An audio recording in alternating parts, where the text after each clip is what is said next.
ચાલો મિત્રો, આજે આપણે બનાવીશું મોહનથાળ. બિલકુલ બહાર જેવો ટેસ્ટી મોહનથાળ બનાવશું. તેના માટે મેં મોહનથાળનો લોટ 250 ગ્રામ લઈ લીધો છે. હવે આપણે આ લોટમાં 2-3 ચમચી દૂધ અને 2-3 ચમચી ઘી મિક્સ કરીને અંદર રેડી દેશું.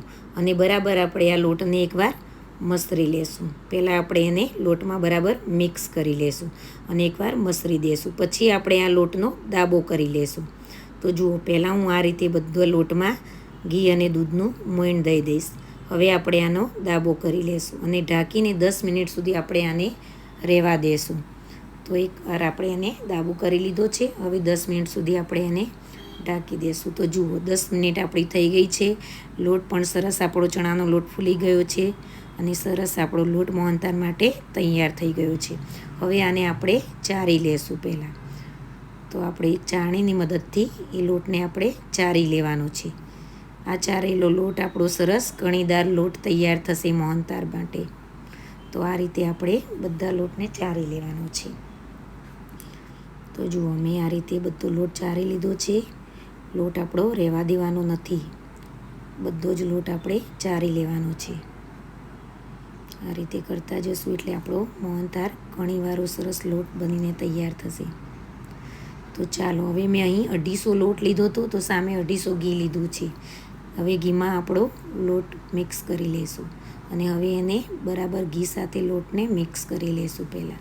અને લોટને આપણે શેકી લઈશું. તો લોટ આપણો બિલકુલ કાચો ના રહે એનું આપણે ખાસ ધ્યાન રાખવાનું છે. અને ગેસની ફ્લેમ આપણે ફૂલ નથી રાખવાની, મીડિયમ તાપે જ શેકવાનો છે. તો આપણે આ રીતે એને હલાવતા જશું. સ્મેલ આવે, કલર આવે એ રીતે આપણે એને શેકવાનો છે. તો જુઓ, હવે મારો લોટ શેકાઈ ગયો છે. તો મેં એમાં માવું નાખી દીધું છે. માવું નાખવાથી મોહનથાળ આપણો એકદમ સોફ્ટ બને છે. ઓપ્શનલ છે, તમારે નાખવું હોય તો નાખી શકો, પણ માવાથી ટેસ્ટી બહાર જેવું મોહનથાળ બનશે આપણું. તો માવો અને લોટ બરાબર મિક્સ થઈ ગયા છે. હવે આપણે એને એક વાસણમાં કાઢી લેશું અને હવે આપણે એ જ વાસણમાં ચાસણી બનાવી લેશું. તો ચાસણી બનાવવા માટે મેં અહીં 250 લોટ હતો એટલે 200 ગ્રામ જેટલી ખાંડ લીધી છે. તો હવે ચાસણી બનાવી લઈશું. હવે આપણે એમાં પાણી રેડીશું. પાણી ખાંડ કરતાં પણ થોડુંક ઓછું રેડવાનું છે. આપણી ખાંડ બરાબર પાણીમાં ડૂબી જાય એટલું પાણી રેડવાનું છે.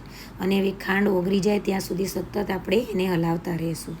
હવે જુઓ, ચાસણી આવવાની તૈયારી છે. તો મેં ઇલાયચીનો પાવડર થોડો નાખી દીધો છે અને થોડોક ફૂડ કલર નાખ્યો છે, જેથી આપણા મોહનથાળમાં કલર આવે બેસ્ટ, બહાર જેવો ટેસ્ટી અને બેસ્ટ મોહનથાળનો લુક આવે.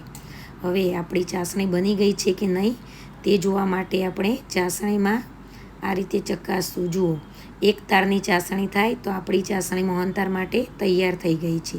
તો અહીં આપણી ચાસણી તૈયાર છે. હવે આપણે ચાસણીને નીચે ઉતારીને 1-2 મિનિટ સુધી હલાવશું.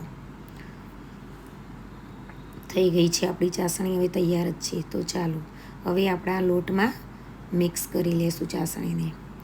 તો ચાસણી રેડીને આપણે બરાબર મિક્સ કરી લેવાનું છે.